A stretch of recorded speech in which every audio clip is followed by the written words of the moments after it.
Welcome to the podcast. Again. This is your host, Young Jokes. I got the motherfucking legend in the building today. Jay Bentley's in this motherfucker, bro. What's good? You know what it is. Hey, bro, so when you start doing this music shit? Oh, man, I've been at this my whole life, man. So, I did my first show when I was like 11.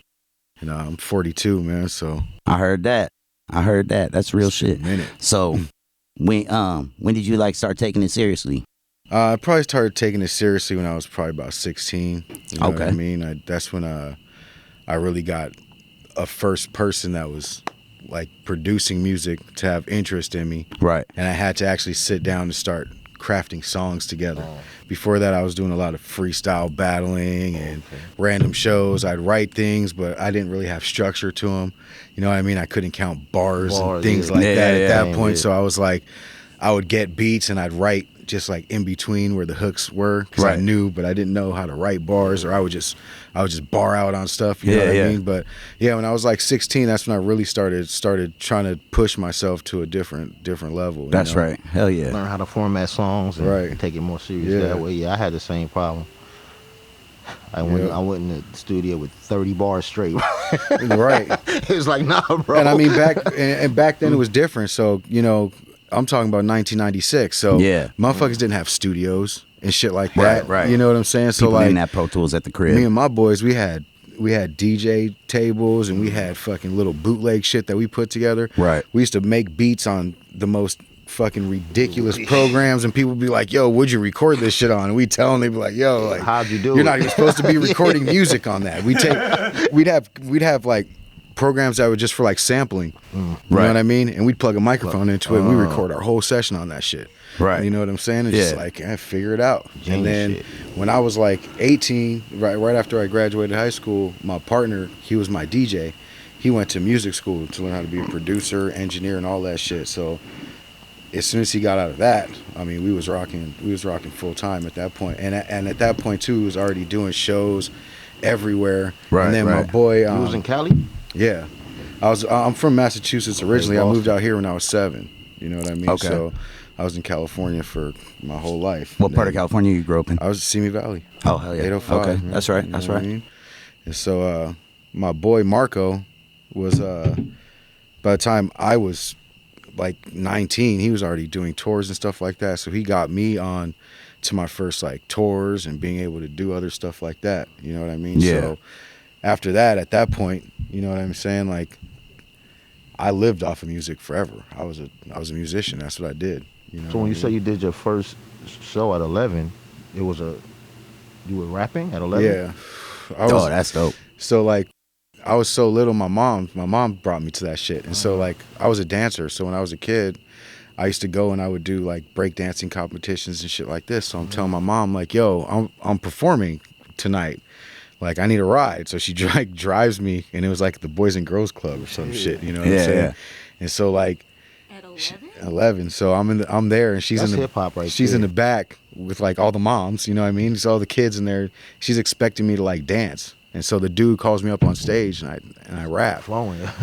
So I get off stage, and my mom comes up to me. She's like, "Yo, what the fuck? Like, what is that? Like, what are you doing?" I'm like, "Oh, I taught myself how to rap." You know what I'm saying? Like, this is what it is. And she was the one that was like, "Yo, stick with that. Like, do that." Oh, okay. You know what I mean? So my mom was like, "Do that." My mom's been to more shows than my homies, bro. That's right. My That's mom's real. at everything. My mom would come. My mom and my pops went to my first battle that I had in Arizona, like my first like bigger battle. My mom and my pops were there. My dad was shaking down the dude that battled me afterward, because the dude like made a reference because my last name is Bentley. Oh. So my name is Jay Bentley, and so the dude was like, "I don't know why you would name yourself after a car that you will never drive."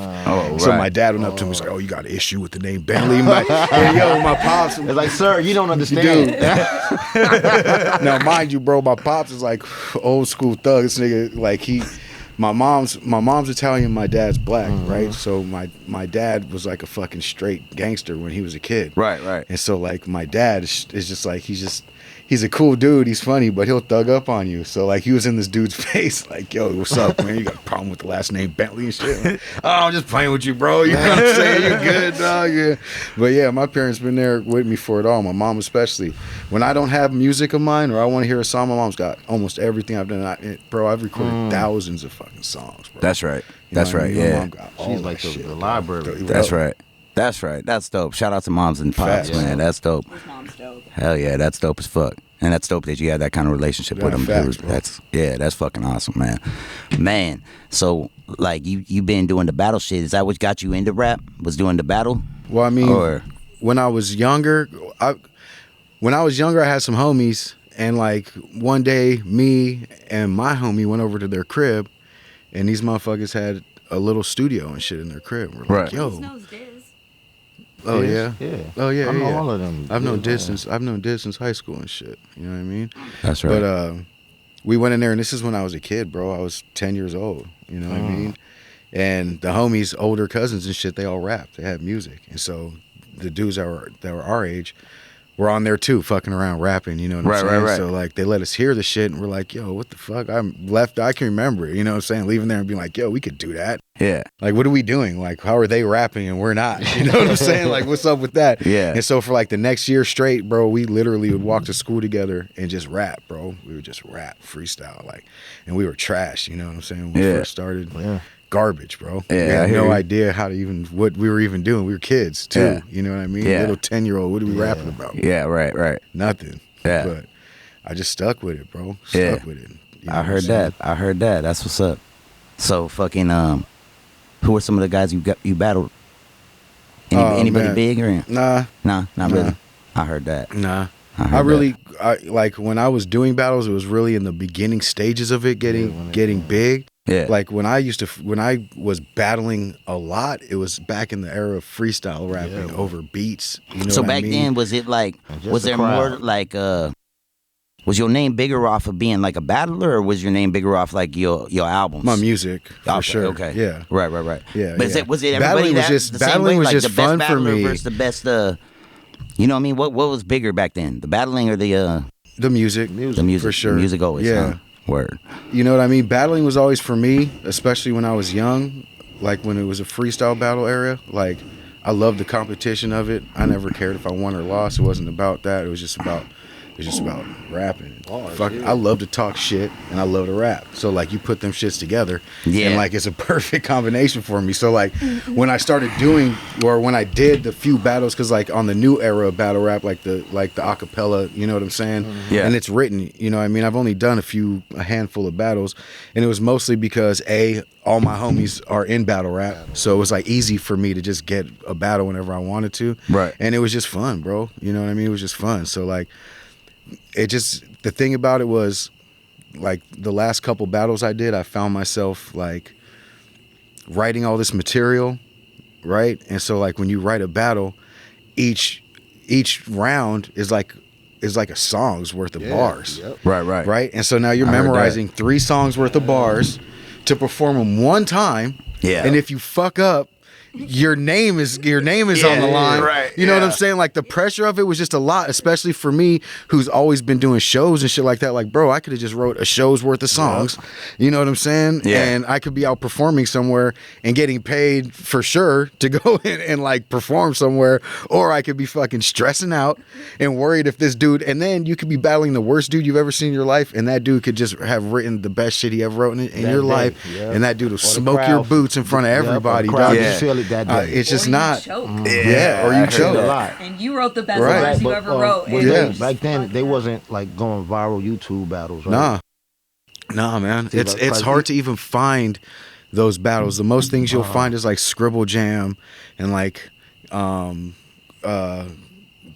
World Rap Championships. Like certain ones you can find on YouTube, but you can't even find like the whole catalog of them. Them shits was on VHS tape. Yeah. You know what I mean? Like that's old school. So I heard that. But I mean, for me, and then too, like I've got other people that try to do that too, bring that back, and I like, to an extent, I would like to see it. I feel like off the top, over a beat is like it's like the essence of hip hop. Yeah, I feel that. The essence of I hip-hop. feel that. Yeah, I think I love the written battles. I love the new era of it. I like, for me, especially now, because a lot of the music is so watered down that like it's bars. People are spitting bars. You have to spit bars or you're getting fucking ripped out there. Yeah. So for me, it's like, that's why I like the written battles. But I would like to see a lot of these dudes, because there's some of them that are super cold freestyle. Cold, bro. Yeah. And it's like, I'd like to see them over a beat. You know what I'm saying? Bring it back to that old school shit. Everything, you know what I mean? Everything is different and everything changes. And it's like,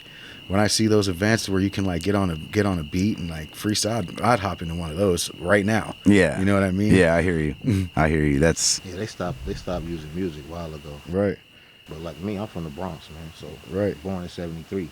So I seen all that shit from the very top. Right. Know? And battles, like I've seen some very, very dope live battles that nobody will never see again, because they wasn't about cameras and like it would just be on a block in New York. Two dudes meet up, the crowd is there, then that's it. And you got to hear it from word of mouth, because you're never gonna hear them bars again. Right. And they was freestyling, so you definitely never gonna hear them again. You know and the thing about it too is that era, all those dudes could rap. Like those dudes were battling for the most part, and I know this because I came up in that era. Right. All those dudes had music and they were super cold, but a way to go and get a bigger fan base is to go to all these battles, because they used to be everywhere. Right. You know what I'm saying? So you could hit every city around here and go battle, and if you kill it, everybody's gonna know who you are. And now you got a bigger fan base. Right. You know what I mean? Even in the era of now internet, all that shit, there's nothing like going out and seeing people and having people see you, bro. Right. Yeah. There's nothing like that. You could try to get lucky and blow up on the internet. Yeah. But like, how many people are doing that? Millions. How often do you really have to post something for something to go viral? You have to continually. That shit is not easy. That's a full-time fucking job. If you really want to go viral and you want to do this shit for real like that, like, you need to stop doing everything you're doing and just record music, record videos, constantly dropping content, and hope that one of them shits goes viral. Yeah. Facts. I heard that. Especially in today's game. It's like everybody's a rapper. It's all about that. Everybody's rap. Everybody's a rapper. And you don't even have to be dope anymore. Oh, Nah. that's You know, that's you're the last, right. that's the last, All you have to do is be an iPhone requirement. owner. That's the last requirement, that you dope. Yeah. Right. That's Like, look, that's the last requirement. Look, Lil Uzi Vert just dropped that song, has no words on it, dog. And that shit's like a fucking hit. I hate that song. Right. There's no words on it to even hate, bro.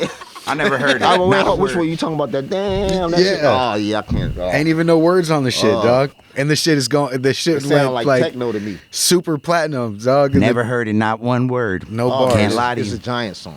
Even if you listen to it, you wouldn't hear one word. Giant song. It's Huge. It's huge. Giant. Yes, the song is very big. Oh, word. It's one of his biggest songs. Okay. And it's crazy. I never heard it. It sounds like techno when it comes. Well, I never heard it. I'm wondering, like, did he make the beat? I think so. High or Druck or something. Because I'm like, if not, like, what did he do on there? I don't know what that, like, if he didn't make the beat, how he getting all the credit? I think he just goes through the whole song. I just want to rock. The whole song is that. Rock. Oh, it's that one? Yeah. And that's the one. You heard that shit. You had to. I've seen it on TikTok. Yes. Yeah. The machine is making you hear it. They forcing it on you. Right. You know what I'm saying? Yeah. And it's like one of his The beat biggest sound hard, songs. though. Well, that little. That's all that it is a beat. I'm like, what I don't know. I retarded on only the heard the keyboard? part I- Like, come on, bro. Yeah. Body, And then he started doing this crazy. I'm It's like, that yeah. dance. Like I Yo, said, I'm that's from him, right? 73. I'm from the That's him, Bronx, though, and right? that shit is. Yeah, That's him Lil on the Uzi Vert. but is that him? I just wanna rock. Yeah, that's him. Yeah. So Okay, maybe so he that's just the did little that. thing he So did. if he did anything, he did put some bars on there. Yeah. You know what I mean? Some hot bars. Oh, it's just Some hot wondering, like, bars right there, bro. Some have you seen that dude? No. Lil Uzi Actually, Vert? I probably have. My son used to listen to weird shit.